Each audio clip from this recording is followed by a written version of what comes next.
Donc, j'ai pris le taxi, j'avais fini mes courses. Je rentrais à la maison à Sotrapine d'Autry. Et puis, j'ai pris le taxi au niveau de la zone, sur le côté où il y a l'agence SGBCI, là, pour pouvoir rentrer à Sotrapine. Et là, tout ce que j'ai remarqué sur le taxi, c'était écrit taxi climatisé. Le chauffeur avait une bonne prestance, il était bien habillé en tout cas, donc ça m'a rassurée. Je suis montée sans vraiment regarder la plaque, j'ai même pas regardé même la plaque du véhicule, la marque du véhicule, rien. Bon, de toute façon, J'étais n'as pas pressée, accéléré à côté, voilà. donc voilà. J'étais pressée, donc je suis partie et un peu plus devant, il y a une autre station avant de trouver les CIMAF et consorts là. Oui. Il y a une autre station là. On a tourné à gauche. Il m'a demandé au préalable. Il m'a demandé au préalable s'il pouvait tourner parce qu'il soupçonne un embouteillage devant. Mais on n'avait pas encore vu la queue ici.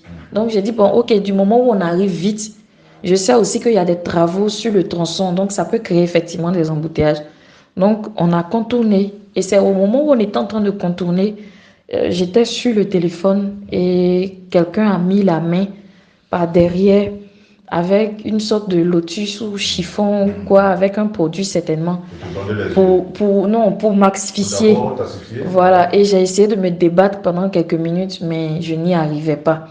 Et je me suis réveillée des heures plus tard, nue, dans un camion. Un camion, je ne maîtrise pas trop les types de voitures, mais c'est sous forme de benne avec les bâches en haut, les trucs en sec comme ça. Et c'est dedans qu'on était, avec 4 autres filles. Il y a une qui était encore endormie. Non, il y a une qui était encore endormie. Moi, j'étais en train de me réveiller. Et puis, les 3 autres, elles étaient déjà réveillées. Donc, certainement que moi, je suis venue après les 3 autres. Et puis, la dernière, elle est venue. Mais moi, j'étais en train de me réveiller. Et j'ai constaté les pieds bandés. C'est ça, les pieds attachés. Attachés, voilà, attachés. Et puis, les mains aussi attachées. Et avec la bouche.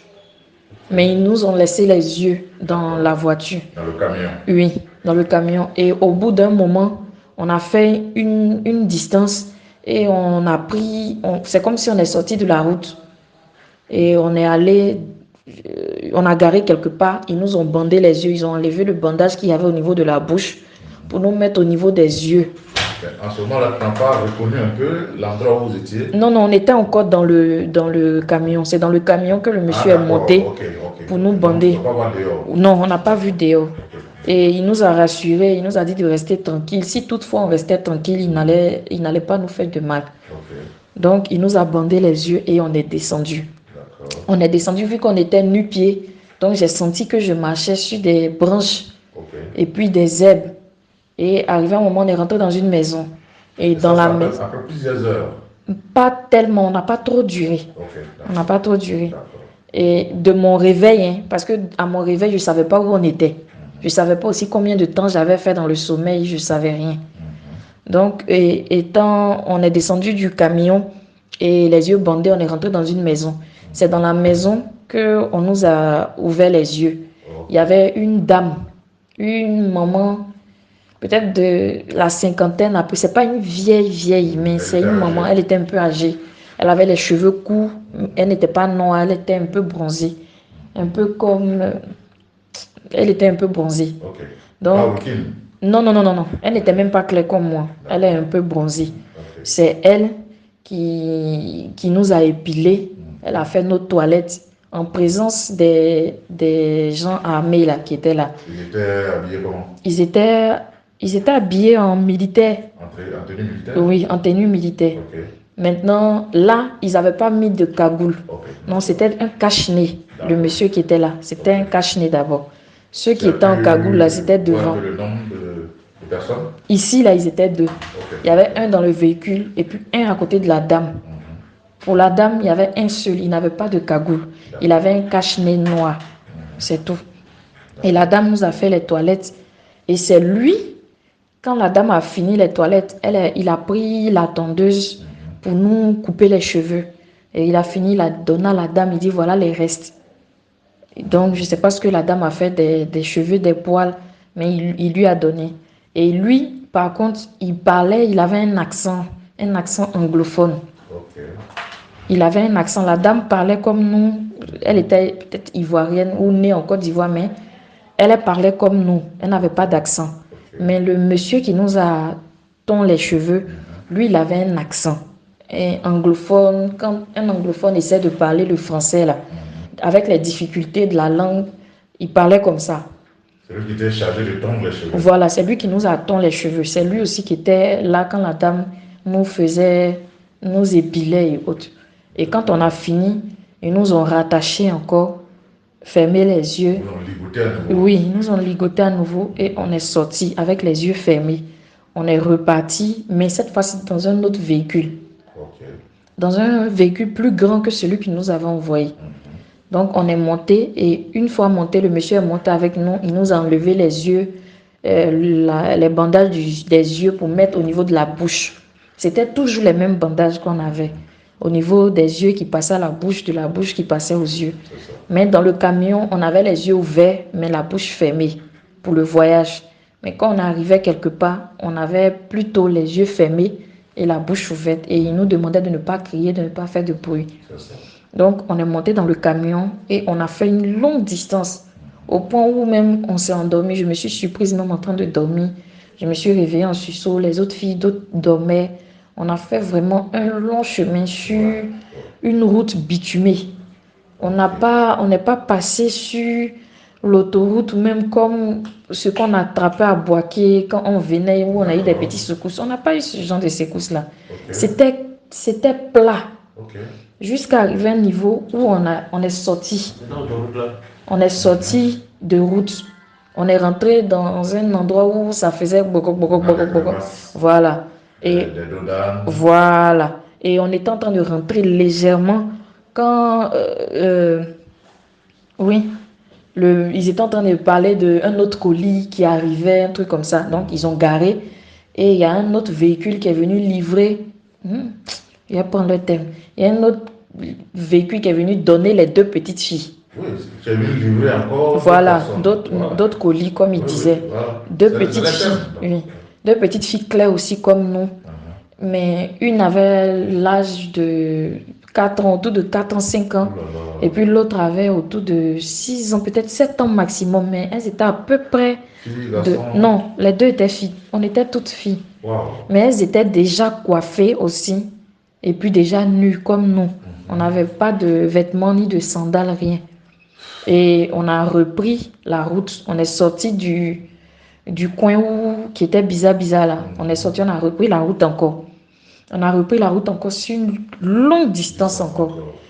Et arrivé un moment, là, il y a l'une des petites qui, quand elle est montée même, elle a vu ce qui se passait avec les petites 4G de maintenant. Elle a un peu compris. Donc, elle avait commencé à pleurer. Et il y a une parmi nous qui était un peu plus âgée. Elle peut-être rentrée dans la quarantaine. C'est elle qui a essayé de consoler la petite. Elle a rampé avec ses fesses. Je ne sais pas si ça se dit. Elle poussait avec ses fesses comme ça. Et elle est partie, puisqu'on était attachés. Elle est partie au niveau de la petite et elle a collé la petite contre elle pour essayer de la... Voilà, comme ça, pour essayer de la calmer un peu. De la consoler. De la consoler. Et tout d'un coup, ils ont garé. Il y a le gars là qui a pris son âme derrière là. Le truc carré derrière les fusils là. Et puis il a pris, il a donné un coup. Voilà, la crosse. Il a donné un coup à la dame que qu'est-ce qu'elle est en train de faire. Donc la dame a crié et puis l'autre chauffeur, le chauffeur même est descendu. Il dit mais pourquoi tu la tapes? On nous avait demandé de ne pas faire du mal, de ne pas les brutaliser. Mais pourquoi? Et le monsieur a dit mais est-ce que tu as vu ce qu'elle était en train de faire? Elle était en train de faire quelque chose. Que j'ai vu par derrière qu'elle était en train de faire quelque chose. Donc après ils se sont mis à côté mais ils se disputaient pendant un bon moment. Et ils sont remontés. On a fait un bout de chemin et on a garé. Il y a un autre véhicule qui est venu récupérer la dame qui était blessée, qui a reçu le coup là. Et ils ont fait descendre les deux fillettes pour monter avec la dame. Okay. Dans un autre véhicule maintenant. Oui, dans un autre véhicule que j'ai pas vu, mais on entendait les bruits Et quand ils ont fait descendre aussi, on a su qu'ils faisaient descendre. C'est ça. Donc, ils sont partis et nous, on a continué notre route. Toujours on ne savait pas dans quel sens on partait, puisque voilà, on ne savait pas, tout était fermé.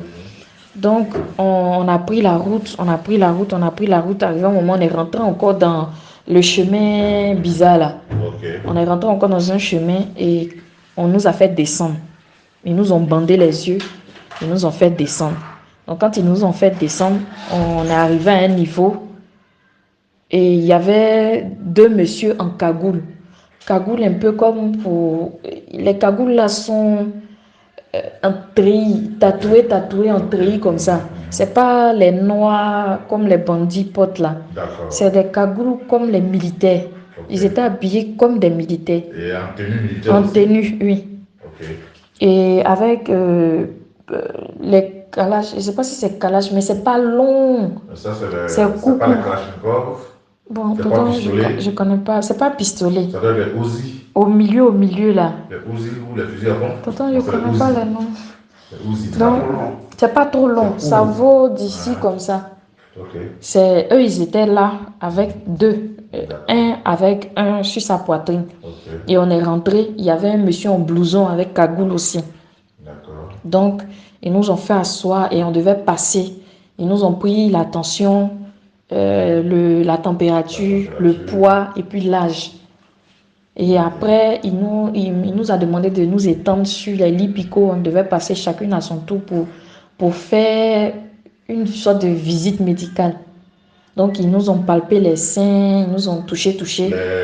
Le docteur, celui qui était en blouse blanche, oui, en blouse blanche là. Et arrivé à mon niveau, il m'a demandé, ah, mais vous avez fait une césarienne? J'ai dit oui, que je suis maman. Ça, c'est au milieu de la forêt là-bas maintenant? Oui, quelque part là-bas. Je ne savais pas où on était d'abord. Voilà. Voilà, donc il m'a dit ok, descendez, et puis il m'a mise à côté et il a appelé d'autres. Et quand il a sorti la tête pour appeler l'autre, il a dit au monsieur, ça c'est un déchet. Il n'a pas trop parlé, il est rentré, il a fini et il y a 2 qu'il a gardés et il y a une autre qui est venue, elle était tatouée et elle est venue aussi à côté de moi et il a dit bon voilà, j'ai fini mon point, il y a 2 qui sont bons, il y a 2 qui sont pas bons, il y a 2 déchets, donc vous devez vous débarrasser des 2 déchets là rapidement parce que ça va pas plaire au boss. Donc il y a l'autre qui a dit mais est-ce qu'on va pas attendre de les emmener parce qu'on n'a pas d'autres, tout ça. Il a dit non, mais c'est pas aujourd'hui que j'ai commencé à travailler avec le boss, c'est pas ce qu'il aime qui est là, donc on peut pas les garder, et donc à partir de là, ils nous ont pris nous 2 pour sortir, mais ils ont oublié de nous attacher, voilà, comme le protocole habituel, parce que apparemment on partait se débarrasser de nous, donc il n'y avait pas à attacher encore nos yeux. Et la jeune fille qui était à côté de moi tatouée, elle a paniqué, elle a commencé à crier et le docteur a dit mais faites la terre, vous allez faire, on va nous repérer, voilà. Donc faites la terre. Et moi aussi, ils m'ont pris, ils m'ont bâillonné la bouche, les yeux. C'est maintenant même qu'ils nous ont tout attachés.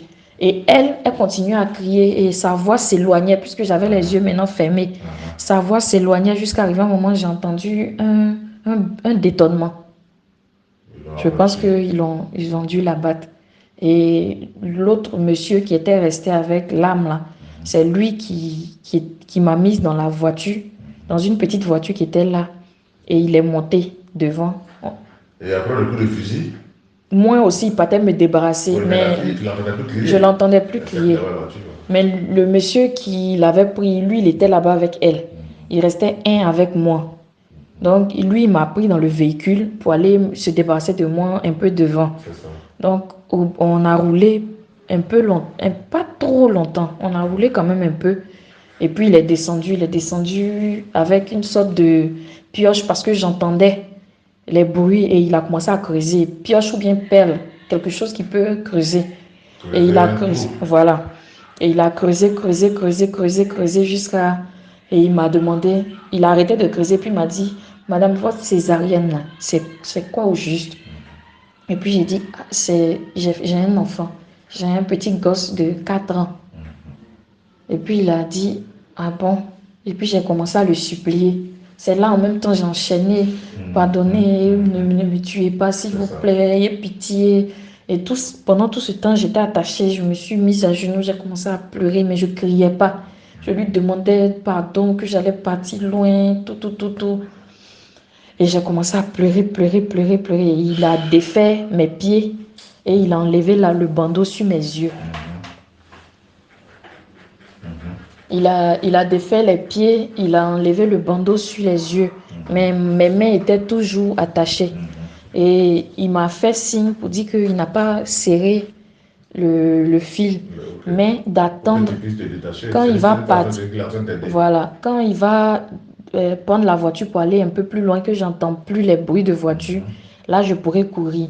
Il a pris les pelles là, il a rebouché le trou comme s'il avait enterré quelqu'un.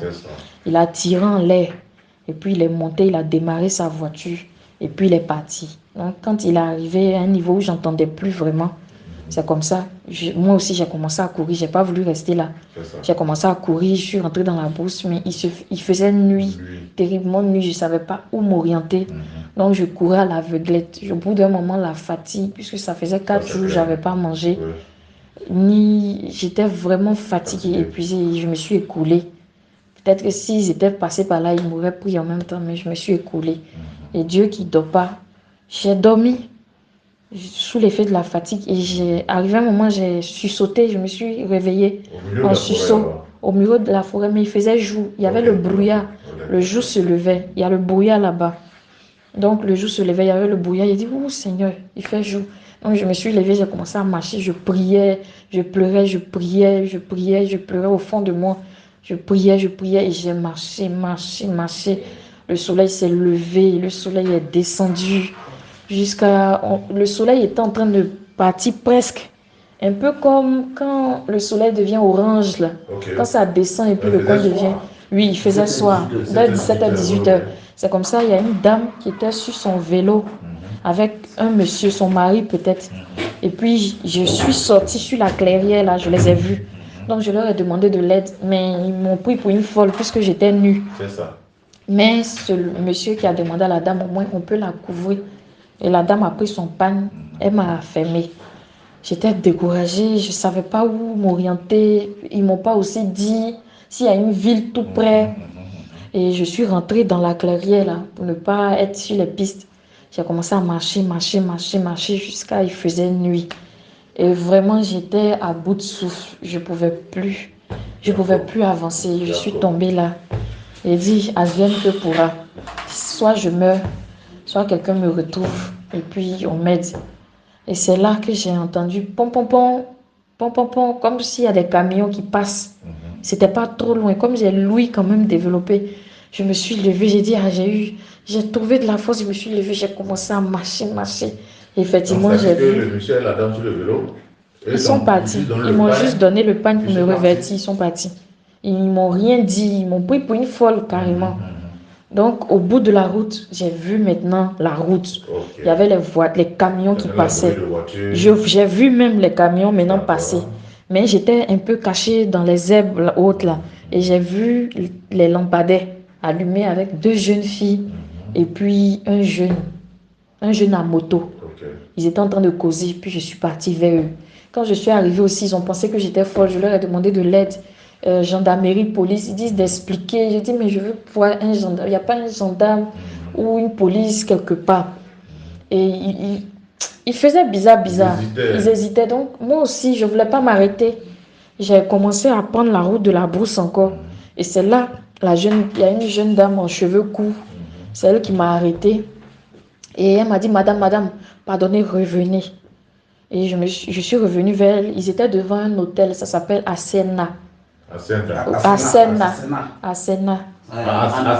On dit Asena en Bangla. Donc, elle m'a dit de m'asseoir. Je m'appelle comment? Je dis, je m'appelle Eouma Christine. Donc, elle a dit aux 2 autres là, mais si elle a dit son nom, c'est qu'elle n'est pas folle. C'est comme ça, elle m'a dit, madame, asseyez-vous, je vais appeler les gendarmes, ils vont venir. Donc, elle a appelé les gendarmes. Ils sont venus en véhicule et c'est eux qui m'ont pris. On est arrivé à la brigade, ils m'ont nourri, ils m'ont donné de l'eau, un matelas, dans une salle climatisée pour que je puisse me reposer. Et puis après, ils ont commencé à faire les auditions. Et là, J'ai donné le numéro de Clément. En ce moment, tu étais où maintenant? J'étais à la gendarmerie. Oui, de quelle ville? Oui, Djebonois. Voilà, Djebonois. Quand j'ai demandé à la fille où on était, elle m'a dit Djebonois. J'ai dit c'est où? Elle m'a dit c'est vers Boaki. Et c'est dans la gendarmerie que j'ai demandé aujourd'hui et quand. Et puis il m'a dit jeudi nuit. On est au jeudi. Je dis mais je suis sortie lundi. Je sais pas, j'ai pas vu le temps passer, tout ça. Donc j'ai essayé de leur expliquer. Ils m'ont dit de me reposer, de manger. Et puis ils allaient prendre l'audition de me reposer d'abord. Comme j'étais un peu paniquée, troublée, il y a le monsieur... MDL Mao, c'est celui-là qui s'est occupé de moi, vraiment, il s'est bien occupé. Il m'a traité comme une petite soeur. Il s'est occupé de moi, il m'a donné des habits, les tenues de militaires, gendarmes, là, orange comme ça, c'est ce que j'ai porté. Et puis il allait acheter les quais pour me donner, j'ai porté les quais. Il a envoyé 2 draps de chez lui pour me couvrir, pour mettre sur le matelas.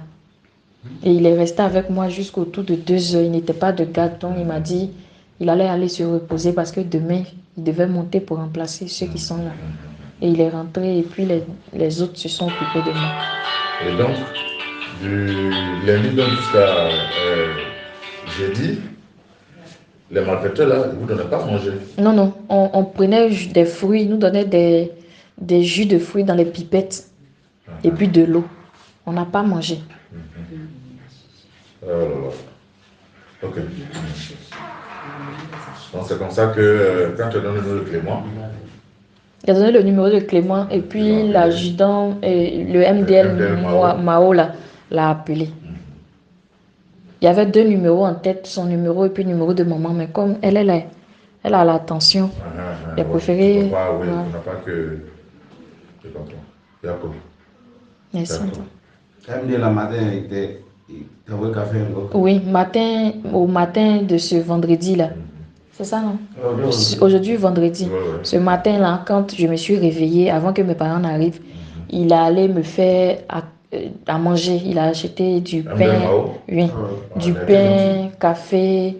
Il m'a demandé si je voulais autre chose, si je voulais appeler un parent. Comme il ne venait pas, si je voulais peut-être appeler ma maman, ou si je veux naviguer. J'ai dit non, que ça va. Et il est resté, on était en train de regarder la télé ensemble. Et pendant ce temps, ton portable, tout ça là, ils ont... Oui, j'ai demandé à parler à Clément et puis Clément m'a dit qu'il était en route. Il a lancé le numéro de Clément, voilà, qu'ils étaient Clément m'a dit... Ton portable, tout ça là, ça c'est... Non, tout était mort. Ils ont récupéré nos affaires, nos bédous, tout ça, ils ont jeté quelque part parce que l'autre, quand la dame devait nous épiler, le monsieur a demandé, vous vous êtes débarrassé de tout, leurs affaires, et puis il a dit oui, on s'est débarrassé de tout. Donc il n'y avait rien qui pouvait les localiser vers nous. C'est ça. Donc c'est un peu ça. D'accord. Merci. D'accord, bien fait. Merci. D'accord, ma fille.